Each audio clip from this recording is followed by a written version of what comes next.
For Global Business Update, Michael Wilson joins us now from London. Good morning, Michael. Good morning. Yes, Asia-Pacific markets. A bit mixed this morning. I mean, I seem to be always saying this these days, don't I? But they are mixed. The fact is that most investors are looking forward to the Federal Reserve's beige book. It tends to be their future. It's what they feel about economic conditions around the United States. China's exports slightly disappointed. The offshore Chinese yuan weakened to 6.99 against the dollar. The Nikkei traded slightly lower. The Shanghai Composite sort of overcame earlier losses, but not by much. Onto the yuan itself, and China appears to be shoring it up. I did mention briefly yesterday that they had the central bank and the government had announced that they were going to reduce the amount of money that banks need to keep in terms of their reserves. In theory, that's supposed to strengthen the renminbi or the yuan. It sometimes does and it sometimes doesn't. But also a lot of the unpopular things like the mortgage crisis going through the country, the property crisis, and also the continuing lockdowns are continuing to hit the Chinese economy. Nomura has cut its China GDP forecast once again. It's saying around 12% of China's total GDP is affected by China's controls, by China's COVID controls, rather. If you remember, I brought it to you about mid-August, I'm guessing. It cut its full-year GDP forecast to 2.7%, down from 2.8%. Doesn't sound a lot, but when you're talking about an economy like China, it's quite big. As far as the United States is concerned, futures are flat. Another day of losses yesterday after the holiday.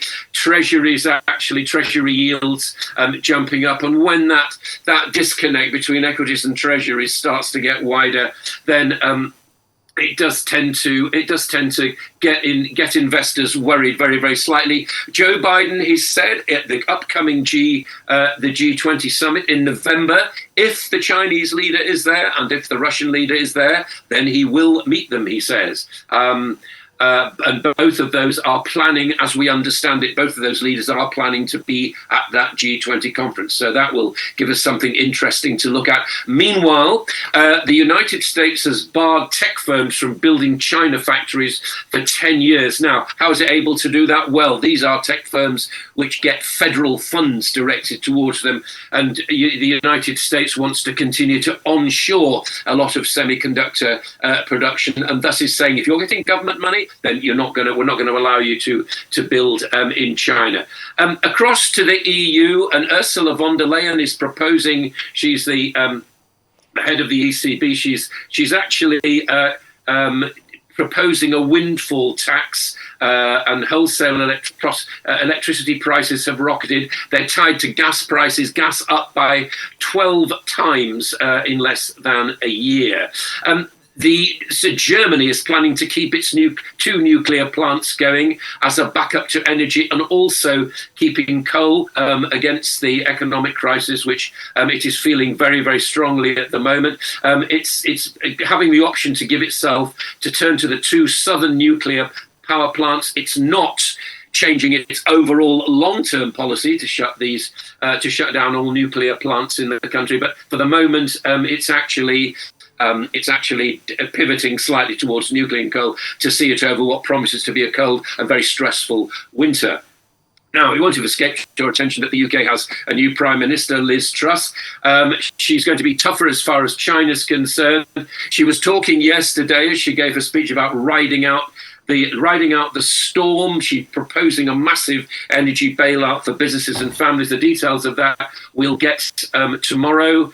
Overall, the market's actually quite light.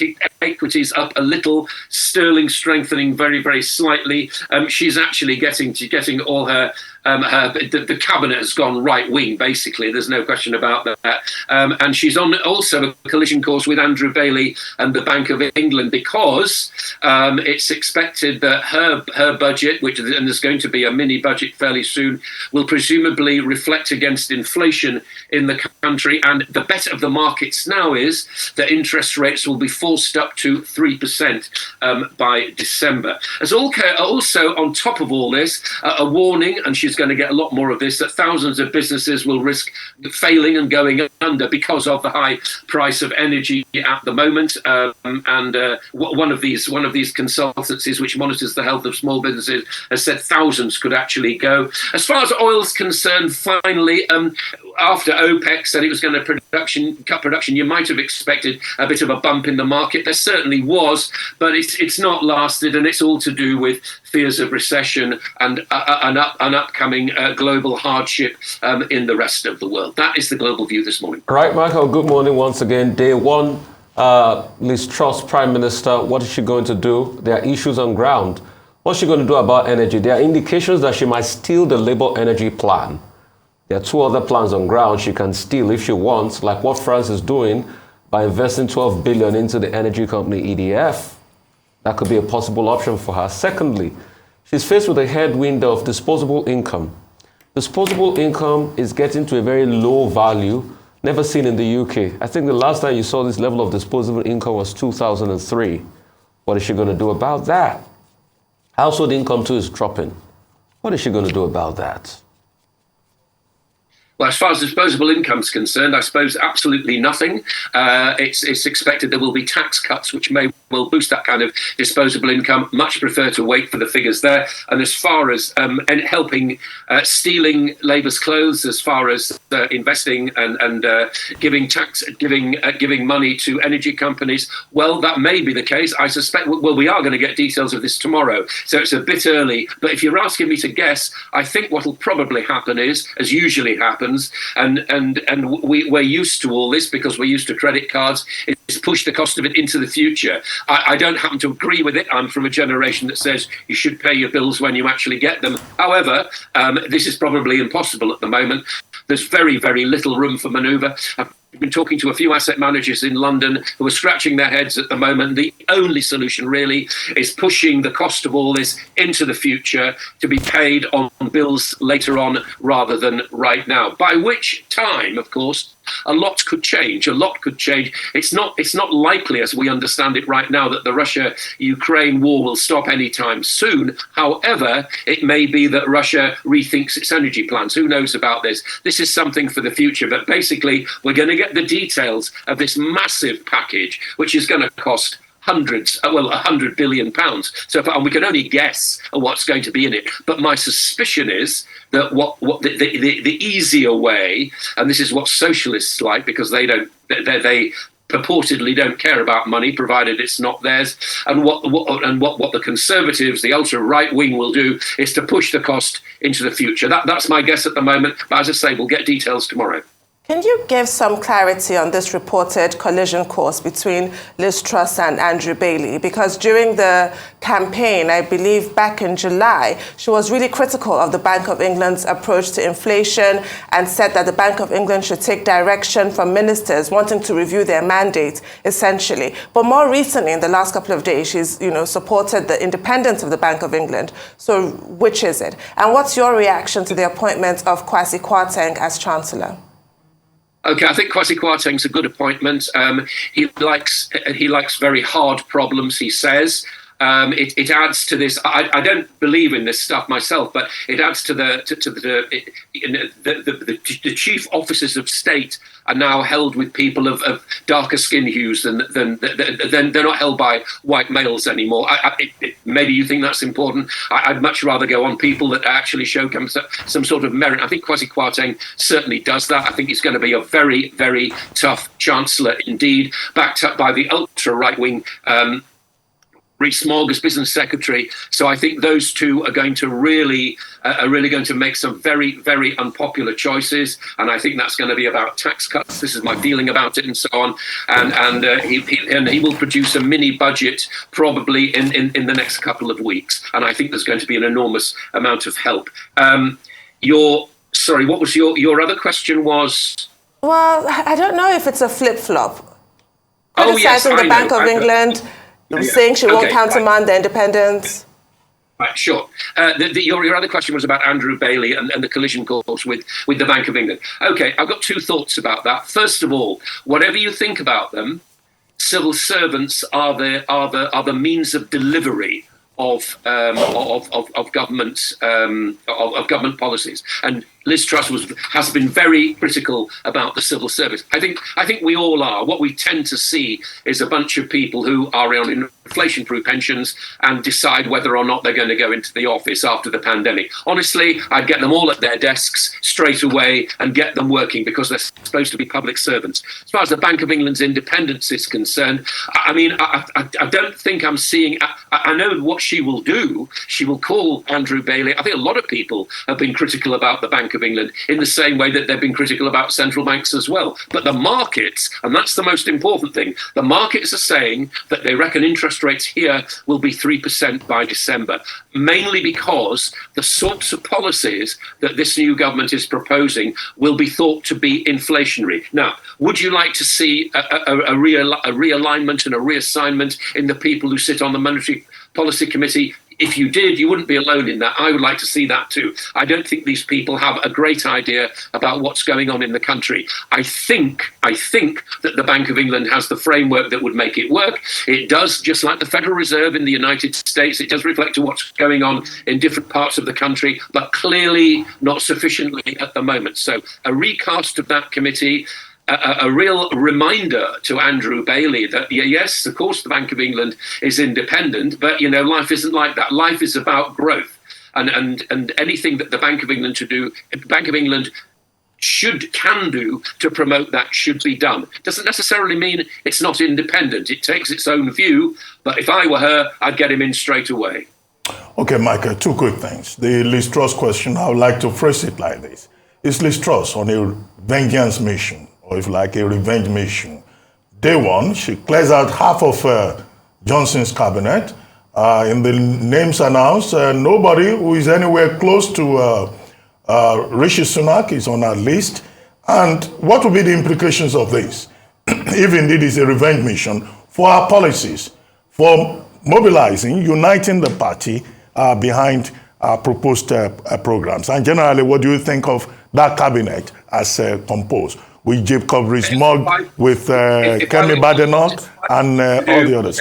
Hello? If I were wanting to do a difficult job, what I would need around me is people who think like I do. I want to hear their criticisms. I want to have people who are not afraid of criticizing what I want to do, but I want generally a feeling of people who are actually with me rather than against me in making some very, very unpopular decisions, of which there is only 2 years in which to do this before the next election. So I'm not surprised that she has that there's been a purge, and I think that the people, and again, this is not something that happened yesterday. This will have been something that she will have been thinking about for a very, very long time, and no doubt holding conversations with these kind of people. So what she's done is, for better or worse, she's surrounded herself with people who are, A, not afraid of criticizing the leader, but most importantly, share her general view about what needs to be done.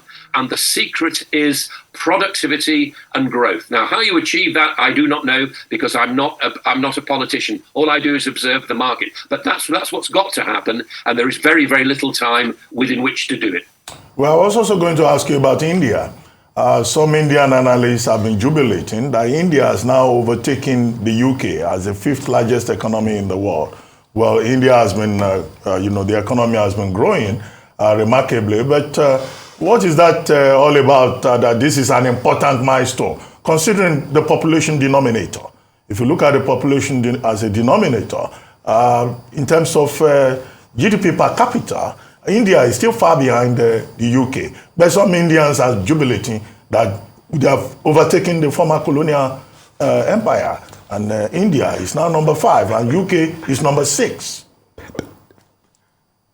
Personally, I couldn't care less about score sheets. What Modi's got to do is to move the Indians from being an agrarian economy into an industrial one, and some of that works quite well. And I'm very pleased to see that one of the new cabinet, Suella Braverman, is actually of Indian origin. That says a lot to me. That says a lot to not so much about the colonial past, which, as far as I'm concerned, yeah, it happened, but it's a long time ago. What we need to think about is the future, and I think that India can score that in terms of the population. Sure, good luck to them. But the fact of the matter is, I like the fact that we have continuing ties with the country which is gradually climbing out of its agrarian traditions into IT and into AI. That's where the future lies.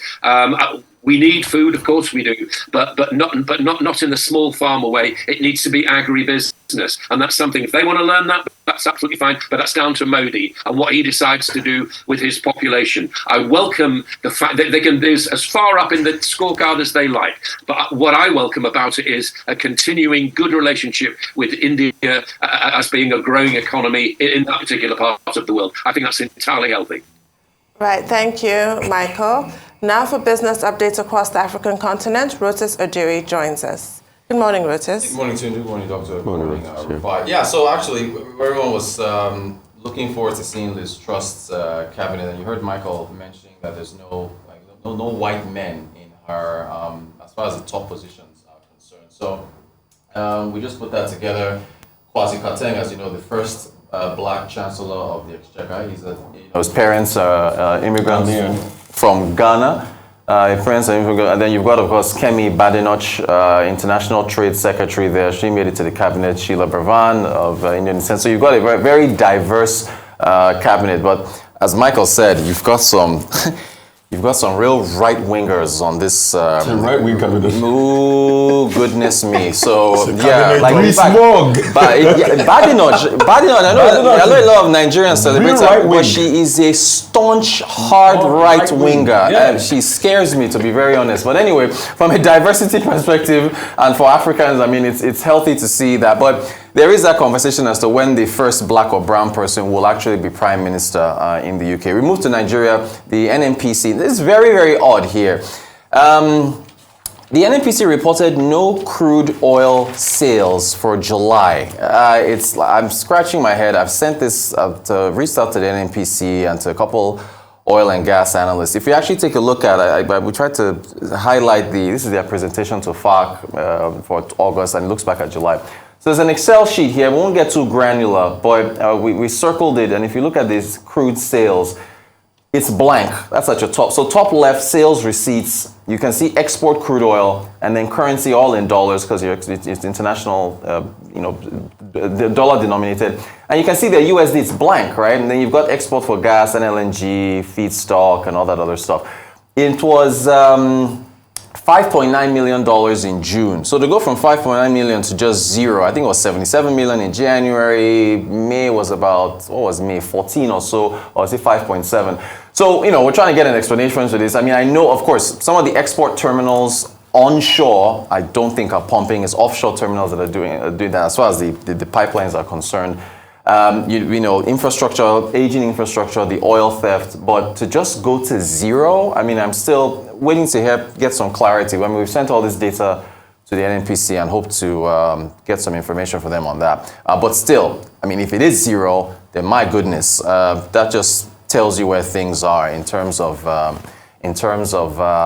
being able to try to arrest this issue with oil theft. By the way, I think you saw a special report on the new control room in the NNPC where they've been. Adeso Amora did it. He went on tour and checked it out. So hopefully, look, everything that's being done as far as security is concerned. You heard Lai Mohammed saying that insecurity is or did you say all-time low? It's not going to be terrible anymore. We will see. Yeah, the numbers will tell us. So we'll wait to see the next, as far as oil production is concerned. If the government is really making inroads in clamping down on crude oil theft, it will be reflected in our oil production. South Africa, the economy contracted by 0.7% in the second quarter. South Africa, of course, had those devastating floods, KwaZulu-Natal, and also the load shedding that's been happening, energy rationing from Eskom. So those are the reasons why you've seen the economy particularly slowing down in the second quarter of the year. Also, they just got a notice from South African Airways. So check this out. They said, please be informed we're moving to the new terminal of the Murtala Mohammed International Airport starting this Friday, September the 9th. Inform your clients, passengers, check in. Remember back in March was when we covered President Buhari commissioning that new terminal at the Murtala Mohammed as well, that new wing that's going to bring jobs, more passengers. What was it, 14 million passengers estimated a year as far as the capacity is concerned. So they kick off Friday, and it's some good news with everything we've heard about, repatriation of funds and Jet A1 and all those other things. To Namibia, I think we go to Namibia. Yeah, okay, look. I've been lamenting the fact that the Bureau of Statistics in Nigeria has been giving us outdated unemployment data, right? And funny enough, Namibia, South Africa, and Nigeria, all three nations have the highest unemployment rates in the world. Now, of course, South Africa is up to date. They gave us Q2 unemployment, which was 33.9, I think, or is it 31.9? Nigeria is about 33, and then Namibia has not had a job report since 2018. I mean, that what you saw prior was, I went to their statistics agency website to see if they had updated, they did it, but it's just, I don't know, left and right, the data hole in a number of these African nations, which of course, again, Namibia and Nigeria are leading the way. So if you update from 2018 till now for Namibia, you update from Q4 2020 for Nigeria, 40%, 45, I don't know. And we need data to drive this conversation. Yeah, we have to. And it's really just so frustrating when you just go there and you get... And it's sad that we don't have the data. But real quick, we're just to round up. So I don't know if I'm doing what's trending, but this was trending on Twitter yesterday. I do follow Africa Facts Zone. I don't really follow them, but they said a bridge collapse happened in the Democratic Republic of Congo. They were commissioning a bridge, and then suddenly the bridge collapsed. So it was trending everywhere. And some were saying, is it Democratic Republic of Congo? Some were saying, was it outside Accra in Ghana? But a lot of the commentary was on politicians who try to, commission these things to win favor with people, but then they don't actually work. That's also quick. Rotus, there was no crude oil receipts in June, not crude oil exports, all right? So that could be because the receipt might have been used to pay for under recoveries for cheaper petrol, and that's the subsidy effect, all right? Yeah, but then they have, but the NNPC has not remitted to the Federation account since the beginning of the year. So you can't just isolate June and say it was because there were payments for under recovery. That's been going on as a trend. And that's one thing we've been talking about, this subsidy payment. And I think it's time. It has to go. It has to go. We need to start putting our minds there that subsidy is going to go. Yesterday I was buying fuel, and for the very first time, to prepare my mind for subsidy, I was extrapolating the figure of 160. I mean, I was 170. You mean the price? The current price. Yeah, I was benchmarking it against 500. Worst case scenario. Right. So I was saying in my mind, okay, I have a scenario where I'll be paying close to 500 for this in about a year time. So times 4, times 5, or what you fill up your. So psychologically, I started preparing myself for it. But I know it's very hard for a lot of Nigerians to prepare themselves for it because there's no just disposable income in the economy. But you see, the hard conversation, you need to have it. That's why it's hard, but you need to have it. That's why Liz Truss picked those right-wingers who are going to make hard decisions. And the truth has to be said, it is not sustainable keeping the subsidy. We have to pull it out. Some people have, touted different ways of pulling it out. Some have said 15% year on year, and whatever we have to pull it out. Take it out. Because that gaping hole is there. Kudos to the government as regards the new terminal of the airport. Like they say, better late than never. At least it's going to provide jobs. For me, anything that provides jobs and open up the economy to great prospects in Nigeria. Thank you, yes. I'm excited. Rotus, I want this country to do well because I see the capacity it has. That's why Nigerians are leaving the country. There's no jobs opportunity. We want economies to open up new areas. Henry Ford wrote a book, 1927-28. He called the book Today and Tomorrow. Where he said we must be pioneers of the future. And he was telling the story about how there was no car industry in America until he started. And he didn't just come with the car industry. He was the first to start paying the highest in wages. So we need new sectors that will pay good wage to people. And this, I'm happy about it. But we also need to stretch it further to look at the socio-economic possibilities of people. How can we provide schools, jobs, well-paying jobs, and also good healthcare in the country? But kudos to them on this. We're excited about this possibility, but the subsidy must go. It has to it go. Must go. It just has to go. And from that Congo video, it's trending, but I'd like to take it through timestamp. Because you see, with social media, you have to be careful. Yeah, exactly. So when I see videos these days, they don't really excite me. I'm like, oh, let me timestamp it first. And they call themselves Africa Facts. So yeah, if it is a true video, but it's a reflection of infrastructure there. But I like to subject it through timestamp. I'm very careful these days. Because of time, I'm only going to talk about Liz Truss's cabinet. Yeah, the cabinet. Wherever you stand on the political spectrum, it does matter, though. At least there's some kind of ideological philosophy driving governance, and that is important. The reign of the right continues. I mean, since they won Brexit, the Tory right have consolidated their power. But what I find interesting about this, yes, apart from the brown and black faces here, in terms of diversity of gender as well, there has been no diversity with regards to Sunak's supporters. She brutally called the lot of them, in spite of the fact that she didn't actually get like a massive landslide. So I think she might be setting herself up for failure. We know the Conservative Party is quite cannibalistic, and all you do is then, create enemies where it's quite unnecessary. She could have taken this opportunity to unite the party, and I hope she does as more announcements are made. With regards to Suella Braverman, we often wonder here, even here in Nigeria, why is so-and-so running for president? They don't have the profile. This is why you run for these offices. Suella Braverman has risen from political obscurity to become Home Secretary. That is a huge position. Nobody heard of her before she tried to be PM, and all of a sudden she's a factor. She is. She's in cabinet. Good stuff. Okay, yes, with Liz Truss, as I tried to indicate when we spoke with Michael Wilson, the major issue is how our choices would further, divide the party. Already, many of the former senior ministers, they've become backbenchers. And some of them are protesting. They're even saying she may not be able to survive the 2 years. That's the challenge I have. But they have a big job to do. The diversity, good optics, but they have a job to do. Indeed. But who will pay for this freeze on energy bills? Who will pay for the proposals with regard to the cost of living crisis? It is at the end of the day the taxpayers. So the children of the future will have to pay, because she will have to borrow, whether she likes it or not. Secondly, you said that video is from Democratic Republic of Congo, wherever it comes from. Reportedly. Pliny the Elder, 22 to 79 AD said, something new always comes out of Africa. And this is a confirmation of how something new always comes out of Africa. If you investigate this is probably a project by a government official. Exactly. And, at the commission, it collapsed. So this is a typical description of how something new comes out of Africa. South Africa Airways, fine. You show their movement to the new Lagos terminal. Very fine.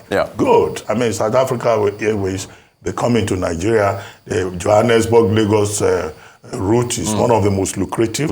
Africa is a big market in Africa. But do we have Nigerian Airlines also showcasing like this in South Africa? No. Do they enjoy the same advantages under the BASA agreement that South African Airline enjoys in Nigeria? These are the issues. And of course, this promotes tourism at the South African end, of course. But then one of the major nightmares is getting a South African visa. There are persons who have been on the queue for more than 6 months. So South Africa wants to do business in Nigeria, and yet Nigerians won't be given visas.